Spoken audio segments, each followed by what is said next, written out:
அவங்க ஏன் இவ்ளோ கஷ்டப்படணும்? பேசாம நம்ம தமிழ்நாட்டுக்கே திரும்ப வந்திருக்கலாம்ல.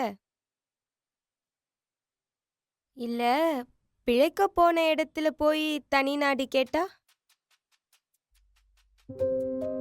வரலாறு தெரியுமா உனக்கு? ம்? வெறும் 35 மதிப்பெண்களுக்காக பாடத்திட்டத்தில் வர்றத படிக்கிறதுல வரலாறு. ஈழ தேசம் என்பது தமிழ் தேசிய இனத்தின் வாழ்விட தொடர்ச்சி.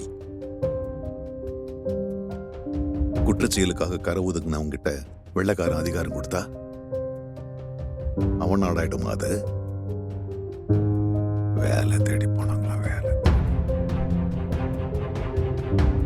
எங்கள் தொப்புள் கொடி உறவுகள் சிங்கள வெறியர்களால் கொன்றொழிக்கப்படுகிறார்கள். தமிழீழ விடுதலை புலிகள் இயக்கமானது ஆக்கிரமிப்பு ஸ்ரீலங்கா ராணுவத்தின் மீது தாக்குதல் நடத்தி 13 சிங்கள ராணுவத்தை